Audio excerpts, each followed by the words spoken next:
Thank you, Mr. Chairman. You know, it is hard, really hard to save for retirement, and the stats bear this out. Almost 1/3 of Americans on the edge of retirement have zero savings, and another third have less than a year's worth of income put away. And that's why it is doubly important that every dollar that someone puts away for retirement is protected. Many Americans rely on investment advisors for guidance on how to save for retirement. Most of those advisors have their savers' best interests at heart. But not all advisors put their customers' interests first, and that's created a hole that's draining $17 billion a year in retirement savings, money that's going into some investment advisor's pocket instead of into the pockets of the people who are trying to save for retirement. Thankfully, that hole may soon be plugged with the new rules that would require brokers and advisors to put their customers' interests first. So I have just two quick questions about this, Secretary Perez. So as I understand it, several studies, in many of them, most Americans don't even realize that their investment advisors, their retirement advisors, aren't actually required to put the client's interests first. They think that if they go to someone who advises them, that their interests will be first. So can you explain just very briefly, why is it legal today for advisors to steer clients into products that line the advisor's pockets while draining away the client's savings? Well, we have folks who are operating under the fiduciary model. Right. Like we go to a certified financial planner. Right. That person is required to put our interests first. Very quick example.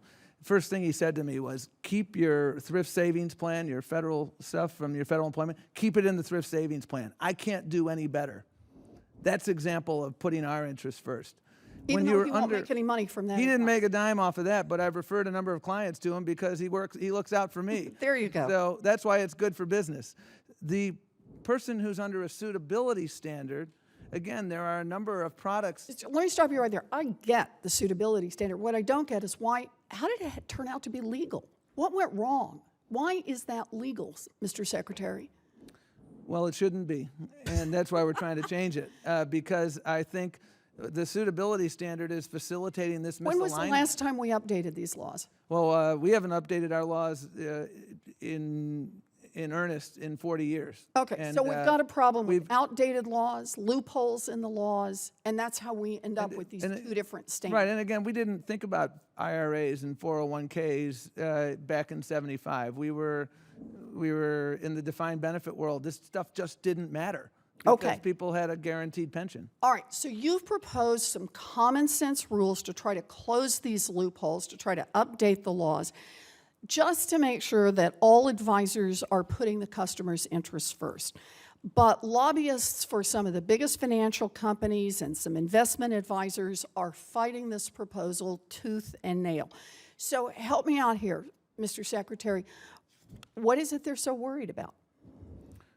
Well, I'll let them speak for themselves. I can tell you, I guess I'll say 2 points. Number one, I have been heartened by the remarkably constructive conversations I've had with so many industry stakeholders. And as I said in my testimony, there has been an undeniable shift toward a recognition of the need for the best interest standard. And then there have been folks who've been out there since the outset, Merrill Lynch and B of A. And then there are others who are coming to us absolutely wanting to get to yes. And those who are perhaps in a different place, they tell me that they would like to think that they put their client's best interest first now, and my response to that is, there's good news then for you. This will be easy to comply with if you are in fact putting your customer's best interest first. I think it is something that can be done. I hear from so many folks who are playing in this space day in and day out. We need a level playing field because people go to their advisor, and actually there are some advisors that are dual-hatted, depending on what part of the transaction it is. Sometimes they're a fiduciary, sometimes they're not. It's already confusing to begin with. That's stunningly confusing, and we need one standard, and it ought to be the best interest standard. I love the one standard. I love the best interest test. I assume there are a lot of people, though, who are making a lot of money. That $17 billion is going somewhere. It's not staying with the retirees. So I got to say, this one seems like a no-brainer to me. Hardworking Americans who manage to pull together some money for their retirement should be able to trust that their retirement advisors are looking out for them. And besides that, the thousands of honest, hardworking advisors and brokers around this country who already put their clients first every day shouldn't have to compete against those unethical advisors who don't. I understand why we're in this fight. I understand there are people who are making money from keeping the game rigged, but we don't work for them. Time to level the playing field. Thank you, Mr. Secretary. Thank you, Mr. Chairman.